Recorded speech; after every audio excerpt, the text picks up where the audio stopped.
नमस्कार, एक बार फिर से आप सभी का स्वागत है। आज का जो हमारा टॉपिक है वो है ट्रांसफार्मर यानी परिणामित्र, हिंदी में बोलते हैं इसको। तो आज के इस वीडियो में ये फर्स्ट ईयर के इलेक्ट्रीशियन थ्योरी के सिलेबस में है ट्रांसफार्मर। तो आज के इस वीडियो में हम लोग पढ़ेंगे ट्रांसफार्मर का बेसिक इंट्रोडक्शन, ट्रांसफार्मर होता क्या है उसके बारे में अध्ययन करेंगे, और ट्रांसफार्मर कितने प्रकार के होते हैं, और वर्किंग प्रिंसिपल ऑफ ट्रांसफार्मर। 3 चीज़ों का अध्ययन इस वीडियो में करेंगे। तो सबसे पहले ट्रांसफार्मर है क्या, इसके बारे में जान लेते हैं। बेसिक इंट्रोडक्शन कि ट्रांसफार्मर करता क्या है। तो ट्रांसफार्मर एक स्टैटिक डिवाइस होती है जो विद्युत ऊर्जा को एक परिपथ से दूसरे परिपथ में स्थानांतरित करता है। ट्रांसफार्मर की सहायता से वोल्टेज को स्टेप अप और स्टेप डाउन सुगमता से किया जा सकता है। वोल्टेज को हम बढ़ा भी सकते हैं और घटा भी सकते हैं। ट्रांसफार्मर जो होता है म्यूचुअल इंडक्शन पर कार्य करता है। जो वोल्टेज स्टेप अप और स्टेप डाउन होता है वो विदाउट चेंज इन फ्रिक्वेंसी होता है, यानी फ्रिक्वेंसी कोई चेंज नहीं होती है। जो इनपुट में फ्रिक्वेंसी रहेगी वही आउटपुट में भी फ्रिक्वेंसी रहेगी। मान लीजिए यहाँ पर ये जो है प्राइमरी वाइंडिंग है ट्रांसफार्मर की, इधर से हम एसी सप्लाई देते हैं यानी इनपुट देते हैं, और इधर हमको आउटपुट मिलता है या लोड कनेक्टेड रहता है। तो अगर यहाँ पर 220 वोल्टेज दे रहे हैं और यहाँ पर हमको मिल रहा है 12 वोल्ट, तो ये स्टेप डाउन ट्रांसफार्मर है क्योंकि ये वोल्टेज को कम कर रहा है। लेकिन फ्रिक्वेंसी जो है वो इधर अगर 50 हर्ट्ज है तो इधर भी 50 हर्ट्ज ही फ्रिक्वेंसी रहेगी, फ्रिक्वेंसी सेम रहती है।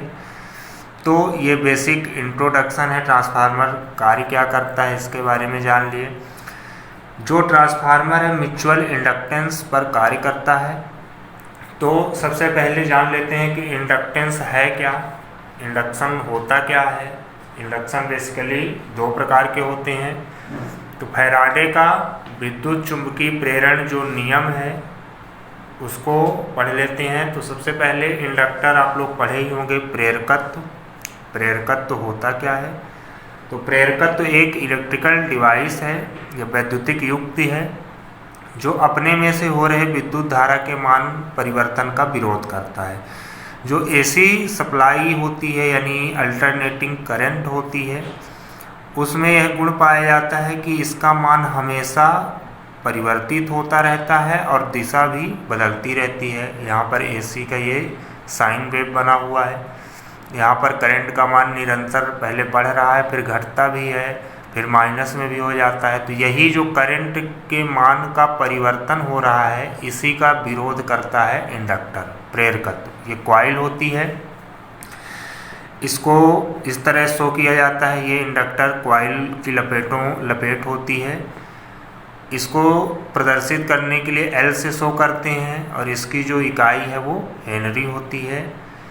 अब ये जो L है ये ओम, इसमें भी कुछ न कुछ रेजिस्टेंस होता है और इसकी जो रेजिस्टेंस वाली वैल्यू होती है वो XL कहलाती है यानी इंडक्टिव रिएक्टेंस। इसकी इकाई जो होती है वो ओम होती है।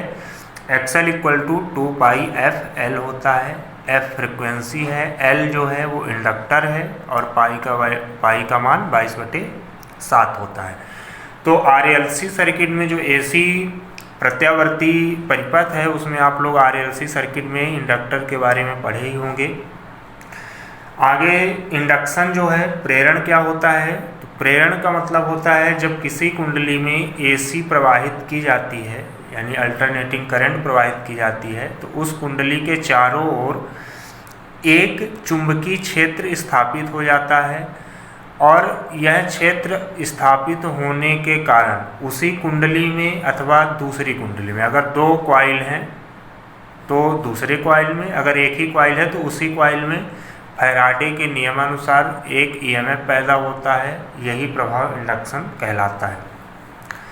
तो जो फैराडे का विद्युत चुंबकीय प्रेरण का नियम है तो उसका मतलब यह है कि अगर किसी कॉइल में हम प्रत्यावर्ती धारा देते हैं तो एक चुंबकीय क्षेत्र स्थापित होता है, और चुंबकीय क्षेत्र स्थापित होने के कारण इसके लंबवत गुजरने वाली रेखाएं फ्लक्स कहलाती हैं। तो फ्लक्स इंड्यूस्ड होगा, और जब फ्लक्स इंड्यूस्ड होगा तो उसमें एक ईएमएफ पैदा होगा और ईएमएफ जो होता है equal to minus N D phi upon D T, ये फैराडे का दूसरा नियम है।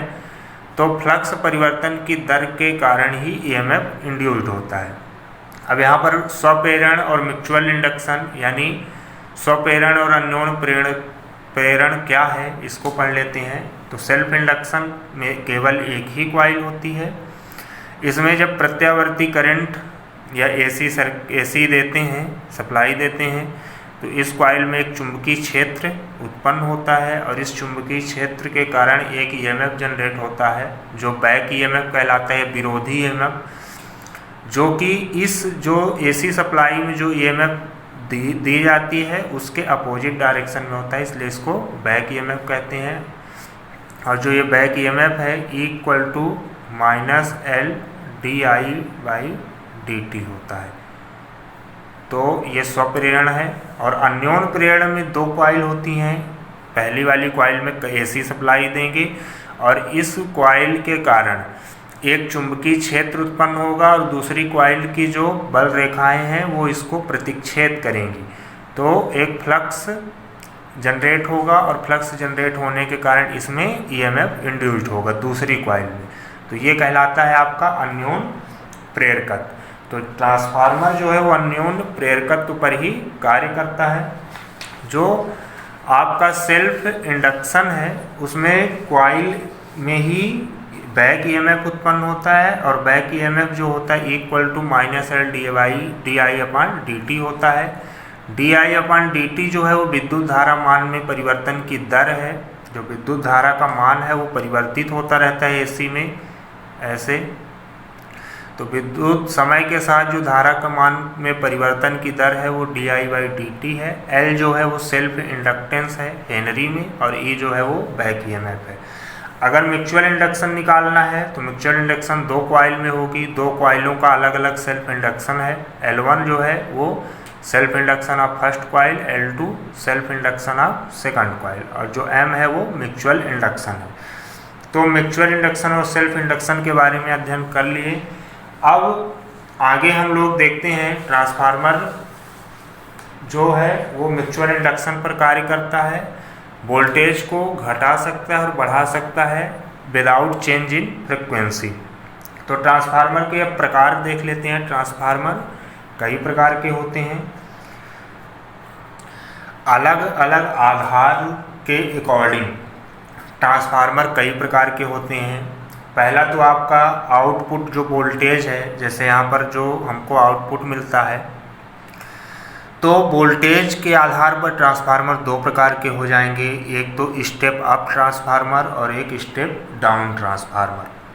हिंदी में बोलते हैं स्टेप अप को उच्चायक ट्रांसफार्मर और स्टेप डाउन को बोलते हैं अपचायक ट्रांसफार्मर। स्टेप अप ट्रांसफार्मर से तात्पर्य ये है कि स्टेप अप जो होता है वो वोल्टेज को कम कर देता है और जो स्टेप डाउन है वो वोल्टेज को बढ़ा देता है। और वोल्टेज कम होता कैसे है और बढ़ता कैसे, ये नंबर ऑफ कॉइल पर डिपेंड करता है। ये जो कॉइलें लपेटों की संख्या है ये प्राइमरी वाइंडिंग में अगर अधिक है और सेकेंडरी वाइंडिंग में कम है तो ये स्टेप डाउन ट्रांसफार्मर कहलाएगा, क्योंकि इसका जो वोल्टेज है ये स्टेप डाउन हो जाएगा यानी कम हो जाएगा।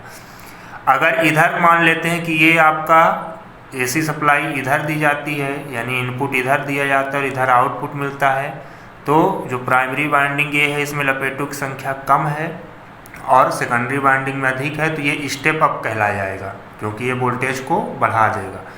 तो वोल्टेज के अकॉर्डिंग ट्रांसफार्मर दो टाइप के हो गए, स्टेप अप और स्टेप डाउन ट्रांसफार्मर। फिर आपका जो ट्रांसफार्मर की जो कोर है ये कोर कहलाती है, नर्म जो सॉफ्ट आयरन कोर बनता है ट्रांसफार्मर में, सॉफ्ट आयरन कोर की प्लेटें होती हैं, कई प्लेटें मिलकर जोड़ा जाता है तो ये कहलाता है कोर। ये सॉफ्ट आयरन कोर की बनी होती है। क्यों बनी होती है? क्योंकि इसमें ट्रांसफार्मर में भी लॉस होते हैं, आगे पढ़ेंगे। ईडी करंट लॉस और आपके हिस्ट्रेसियस लॉस, दो प्रकार के लॉस होते हैं। तो वही लॉसेस को कम करने के लिए ट्रांसफार्मर में कई पतले पतले प्लेट जो है सॉफ्ट आयरन कोर के मिला करके एक जो है बॉडी ट्रांसफार्मर की तैयार की जाती है, जिसमें कॉइल लपेटी जाती है। तो क्रोड की संरचना के अनुसार ट्रांसफार्मर भी दो प्रकार के होते हैं। एक आपका है कोर टाइप ट्रांसफार्मर, ये जो डायग्राम में दिख रहा है ये कोर टाइप ट्रांसफार्मर का डायग्राम है। और आपका दूसरा जो है वो सेल टाइप ट्रांसफार्मर है। सेल टाइप जो कोर टाइप ट्रांसफार्मर है उसमें एल आकृति की दो ऐसे एल आकृति की, एक एल आकृति आपकी ये हो गई और एक ये एल, तो एक रेक्टेंगल बन जाता है। तो एल आकृति की जो है तो इसमें प्लेटें ली जाती हैं, तो आपका बनता है कोर टाइप ट्रांसफार्मर। और सेल टाइप ट्रांसफार्मर में जो होता है तो इसमें ई आकृति की और आई आकृति की ऐसे ली जाती है, तो ये आपका सेल टाइप ट्रांसफार्मर बनता है। इसमें दो रेक्टेंगल बनते हैं। जो प्राइमरी वाइंडिंग है ये ऊपर वाली आपकी प्राइमरी वाइंडिंग हो गई, नीचे वाली सेकेंडरी वाइंडिंग हो गई। तो ट्रांसफार्मर आप लोग देखे होंगे, जो चार्जर होता है, मोबाइल चार्जर होता है, उसमें भी ट्रांसफार्मर का यूज किया जाता है। मोबाइल चार्जर में एसी सप्लाई आपको जो आपके घरों में आती है वो 230 वोल्टेज है। 230 वोल्टेज एसी सप्लाई दी जाती है और हमको मिलता है वहाँ पर 4 या 5 वोल्ट या 6 वोल्ट, अलग अलग वोल्ट के हिसाब से हमको मिलता है डीसी सप्लाई। तो ये जो है एसी है और ये डीसी। तो ट्रांसफार्मर एसी को डीसी में कन्वर्ट नहीं करता है, केवल ट्रांसफार्मर वोल्टेज को कम करता है। तो जो रेक्टिफायर होता है उसमें भी ट्रांसफार्मर को लगाया जाता है, जो 230 वोल्टेज एसी सप्लाई को 5 वोल्ट एसी सप्लाई में ही कन्वर्ट कर देता है। तो स्टेप डाउन ट्रांसफार्मर लगा रहता है और फिर 5 वोल्ट एसी सप्लाई को डीसी में कन्वर्ट करने के लिए रेक्टिफायर लगा दिया जाता है, तो डीसी में एसी से डीसी कन्वर्ट हो जाता है। ऐसे ही जो स्टेबलाइजर है वोल्टेज को बढ़ा सकते हैं, घटा सकते हैं, वो ऑटो ट्रांसफार्मर का एग्जाम्पल है। तो ट्रांसफार्मर कई प्रकार के होते हैं। अगर फेज के हिसाब से देखा जाए कि फेज कितने प्रकार के फेज के होते हैं ट्रांसफार्मर, तो 2 प्रकार के होते हैं, आपका सिंगल फेज ट्रांसफार्मर और 3 फेज ट्रांसफार्मर। तो फेज के हिसाब से भी 2 प्रकार के हो गए।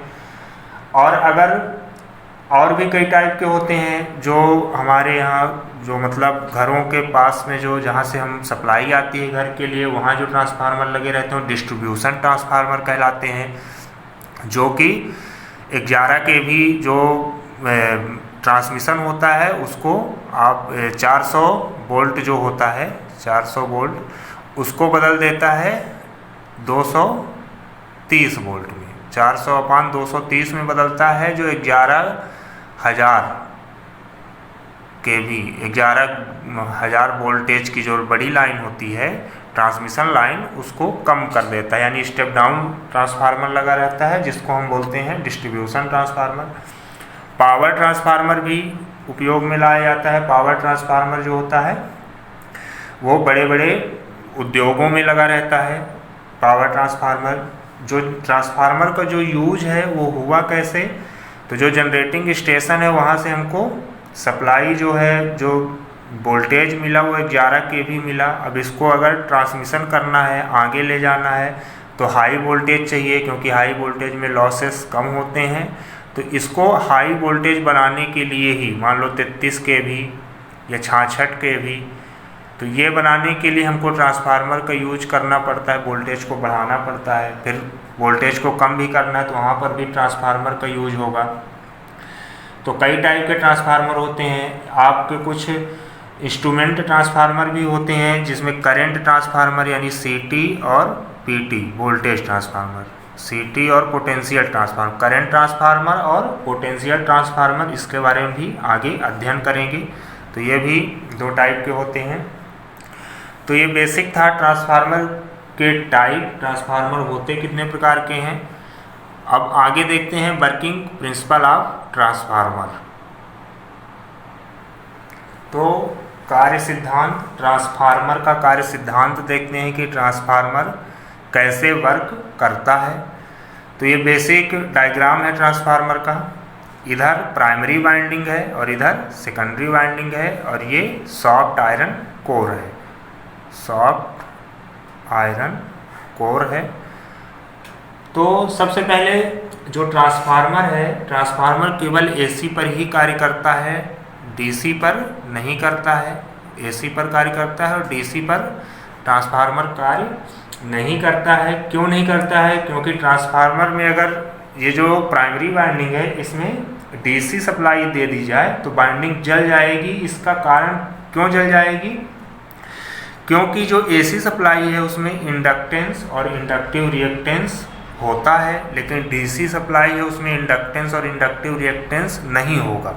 तो अगर प्राइमरी वाइंडिंग में डीसी सप्लाई देते हैं तो इसमें इंडक्टेंस और इंडक्टिव रिएक्टेंस बहुत होगा ही नहीं, तो जिसके कारण इसका प्रतिरोध बहुत कम होगा, और जब प्रतिरोध कम होगा तो इसमें करंट का मान अधिक होगा और वाइंडिंग जल सकती है। तो इसलिए ट्रांसफार्मर जो है केवल एसी पर ही कार्य करता है। तो यहाँ पर ये आपका प्राइमरी वाइंडिंग हो गया और ये सेकेंडरी वाइंडिंग हो गया। मान लिया कि प्राइमरी वाइंडिंग में नंबर ऑफ टर्न NP है और सेकेंडरी वाइंडिंग में नंबर ऑफ टर्न NS है। इसमें करंट दी जाती है IP, प्राइमरी वाइंडिंग है, वोल्टेज है VP। जब प्राइमरी वाइंडिंग में करंट या एसी सप्लाई दी जाएगी तो इसमें एक चुंबकीय क्षेत्र उत्पन्न होगा, और चुंबकीय क्षेत्र उत्पन्न होने के कारण इसके कोर में एक फ्लक्स जनरेट होगा।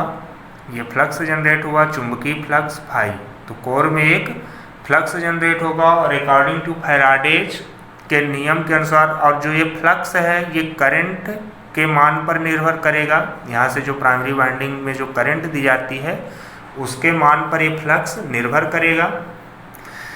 तो जैसे यहाँ पर एसी सप्लाई की जो करंट है तो एक साइकिल ये कहलाता है, यहाँ से लेकर के यहाँ तक एक साइकिल कहलाता है, यानी एक चक्र कहलाता है। और जो करंट का मान है यहाँ पहले 0 था, फिर यहाँ पर अधिकतम हुआ, फिर से 0 हो गया, फिर सब माइनस में हो गया, फिर 0। 4 बार परिवर्तित हो रहा है करंट का मान, एक साइकिल में 4 बार परिवर्तित हो रहा है। पहले बढ़ा, फिर कम हुआ, फिर बहुत ही कम हुआ, फिर 0 हो गया। तो 4 बार परिवर्तित हो रहा है, तो फ्लक्स का मान भी एक साइकिल में 4 बार परिवर्तित होगा। तो फ्लक्स परिवर्तन की जो दर है उसी के कारण हमारा दूसरे सेकेंडरी वाइंडिंग में जो है EMF इंड्यूस्ड होता है। तो यहाँ पर हमको ES यानी सेकेंडरी वोल्टेज मिलता है, और ये सेकेंडरी वोल्टेज कम मिलता है अधिक मिलता है वो डिपेंड करता है आपके नंबर ऑफ टर्न्स पर। अगर ये प्राइमरी वाइंडिंग में नंबर ऑफ टर्न्स अधिक हैं और सेकेंडरी वाइंडिंग में कम है तो जो हमको सेकेंडरी वोल्टेज मिलेगा वो रिड्यूज होकर मिलेगा, कम मिलेगा। और अगर यहाँ अधिक है वोल्टेज वाइंडिंग तो अधिक मिलेगा, तो वो स्टेप अप ट्रांसफार्मर कहलाएगा और ये स्टेप डाउन ट्रांसफार्मर कहलाएगा। अब आगे इसमें जो विद्युत वाहक बल उत्पन्न होता है EMF, सेकेंडरी वाइंडिंग में जो EMF इंड्यूस्ड होता है, तो ये EMF 3 बातों पर निर्भर करता है। पहला तो ट्रांसफार्मर में जो फ्लक्स उत्पन्न हो रहा है, यानी जो फ्लक्स विद्युत चुंबकीय फ्लक्स जो जनरेट हो रहा है कोर पर, तो उस पर डिपेंड करता है। और दूसरी चीज़ सप्लाई फ्रिक्वेंसी जो होती है, फ्रिक्वेंसी पर भी डिपेंड करता है, यानी F पर भी डिपेंड करता है। और बाइंडिंग में लपेटों की संख्या N, जो लपेटों की संख्या है उस पर भी निर्भर करता है। तो EMF जो है सेकेंडरी वाइंडिंग में जनरेट होगा वो 3 चीज़ों पर निर्भर करेगा, और तीनों चीज़ों के अनुक्रमानुपाती भी होता है। तो जो सेकेंडरी EMF है तो E = φm × F × N होता है। अब यहाँ पर इससे पहले देखे थे कि जो करंट है वो 4 बार एक साइकिल में 4 बार अपने मान में परिवर्तन करती है, और करंट जब 4 बार परिवर्तन कर रही है तो फ्लक्स भी 4 बार शून्य से अधिकतम और अधिकतम से शून्य इस तरह परिवर्तित होगी। तो यहाँ पर E ये जो है अनुक्रमानुपाती चिन्ह है, तो जब इक्वल लगाएंगे तो 4 φm × F × N कर देंगे। इसके बाद एक फार्मूला आप लोगों को पता होगा, आरएमएस वैल्यू जो होती है, तो ईएमएफ या वोल्टेज की RMS value equal to a average into form factor होता है। ये जो ई की वैल्यू आई है ये ई एवरेज वैल्यू है, तो ये ई एवरेज वैल्यू है। ई आरएमएस वैल्यू निकालें तो ई एवरेज इंटू फॉर्म फैक्टर करेंगे। फॉर्म फैक्टर का मान 1.11 होता है, पता ही है सबको। तो ई आरएमएस वैल्यू निकालते हैं तो 4 गुणे 1.11 5m into F into N हो जाएगा। यहाँ से ई आरएमएस इक्वल टू इसका मल्टीप्लाई कर दिए तो 4.445m एफ इंटू एन हो गया। अब ये आरएमएस वैल्यू ऑफ ईएमएफ का जो है फार्मूला है। अगर प्राइमरी वाइंडिंग के लिए इंड्यूस्ड ईएमएफ निकालते हैं तो ईपी हो जाएगा, EP equal to 4.445m, flux वही रहेगा, फ्रिक्वेंसी भी वही रहेगी, लेकिन लपेटों की संख्या एनपी हो जाएगी। ऐसे ही अगर सेकेंडरी वाइंडिंग के लिए निकालते हैं तो ईएस ईएमएफ ईएस हो जाएगा 4.445m एफ इंटू एनएस हो जाएगा। और दोनों साइड अगर डिवाइड करते हैं तो ये डिवाइड कर दिए तो यहाँ पर ये सब ये कट जाएगा, ये कट जाएगा। EP upon ES equal to NP upon NS. ये जो है ये कहलाता है ट्रांसफॉर्मेशन रेशियो। इससे संबंधित क्वेश्चन भी आते हैं। ये आपका निकला है ट्रांसफॉर्मेशन रेशियो, अनुपात है। तो इससे देखिए जो प्राइमरी ईएमएफ है वो प्राइमरी वाइंडिंग में लपेटों की संख्या पर निर्भर करता है, और जो सेकेंडरी ईएमएफ है ईएस वो सेकेंडरी वाइंडिंग में लपेटों की संख्या पर निर्भर करता है। अगर लपेटों की संख्या अधिक होगी तो ईएमएफ भी अधिक होगा। ऐसे ही प्राइमरी वाइंडिंग में अगर नंबर ऑफ टर्म्स अधिक होंगे तो ईएमएफ भी अधिक होगा। तो ये ईपी जो है प्राइमरी वाइंडिंग का ईएमएफ है, और ईएस जो है वो सेकेंडरी वाइंडिंग का ईएमएफ, एनपी जो है प्राइमरी वाइंडिंग में नंबर ऑफ टर्म्स, और एनएस जो है वो सेकेंडरी वाइंडिंग में नंबर ऑफ टर्म्स। इसको वोल्टेज ई की जगह वोल्टेज भी लिख सकते हैं, वीपी अपान वीएस चाहे लिखिए, equal to EP upon ES equal to NP upon NS equal to K. तो ये आपका आ गया ट्रांसफॉर्मेशन रेशियो। इसके बाद अगर करंट के अकॉर्डिंग निकालना है तो जो ट्रांसफार्मर है उसमें प्राइमरी और सेकेंडरी दोनों वाइंडिंग की जो पावर होगी वो पावर तो सेम ही होगी, जो प्राइमरी वाइंडिंग की पावर है और सेकेंडरी वाइंडिंग, ये प्राइमरी वाइंडिंग की पावर पी स्मॉल पी और ये पी एस, तो वाइंडिंग पावर जो है वो सेम होगी। अब जो प्राइमरी वाइंडिंग की पावर है, पावर निकलता कैसे है, voltage into current, V into, तो यहाँ पर V P into I P हो जाएगा। और सेकेंडरी वाइंडिंग की जो पावर है वो V S into I S हो जाएगा। और दोनों पावर जो है वो सेम होती हैं, तो P S equal to P P, और जो पी एस सेकेंडरी वाइंडिंग की पावर है वो V S into I S equal to V P into I P. अब यहाँ से अगर V P upon V S की वैल्यू निकालते हैं तो वी एस को उधर लेके जाएंगे जब, तो V P upon V S equal to I S upon I P, और इसको हम ई पी अपान ई एस भी लिख सकते हैं। तो जो करंट है वो उल्टा होता है, अगर करंट वोल्टेज बढ़ेगा तो वीपी जो है प्राइमरी वाइंडिंग की अगर वोल्टेज अधिक है तो सेकेंडरी वाइंडिंग की जो करंट है वो अधिक होगी, ना कि प्राइमरी वाइंडिंग के करंट। तो ये भी ट्रांसफार्मर रेशियो ही है करंट के अकॉर्डिंग, तो इसको भी ध्यान रखिएगा।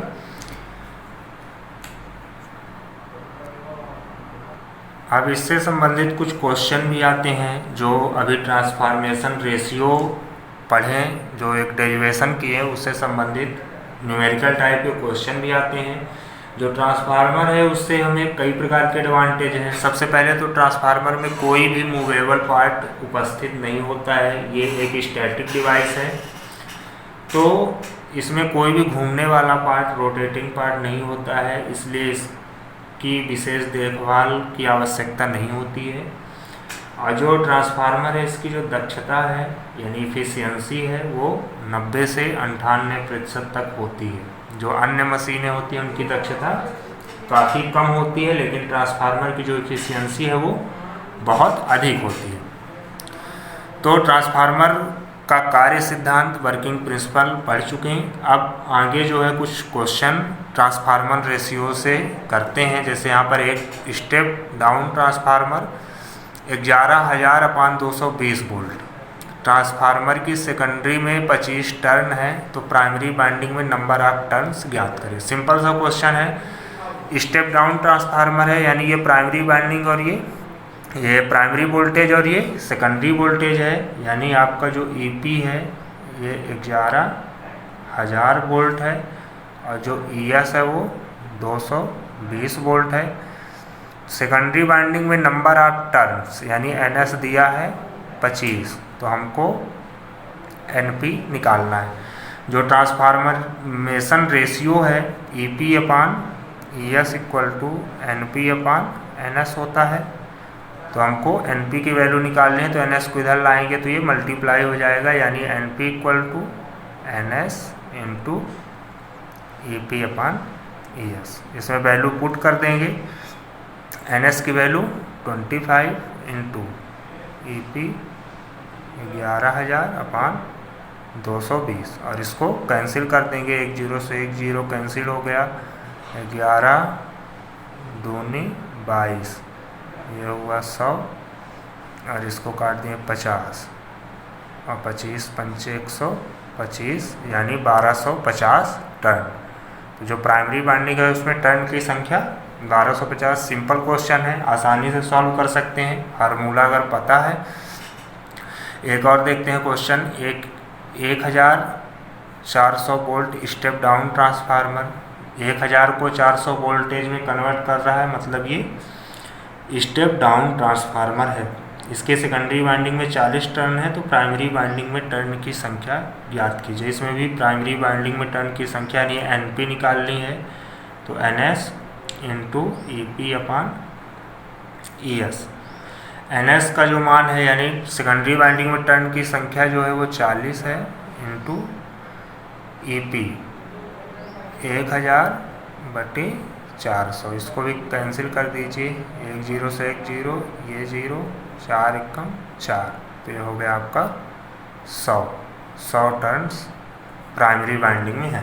तो इस तरह के सिंपल क्वेश्चन ट्रांसफार्मेशन रेशियो से आते हैं। तो इस वीडियो में हम लोग ट्रांसफार्मर का जो वर्किंग प्रिंसिपल है वो अध्ययन कर किए। आगे एक वीडियो और लेके आऊँगा जिसमें ट्रांसफार्मर में लॉसेस जो होती हैं वो कितने प्रकार की होती हैं और लॉसेस को दूर करने के उपाय क्या हैं, शॉर्ट सर्किट और ओपन सर्किट टेस्ट जो है उनके बारे में एक वीडियो में लेके आऊँगा। तो इसको आप लोग अच्छे से इस वीडियो को एक बार अध्ययन कर लीजिए, वर्किंग प्रिंसिपल। जहाँ कुछ अगर समझ में ना आए तो आप लोग बता सकते हैं। तब तक के लिए धन्यवाद, थैंक यू।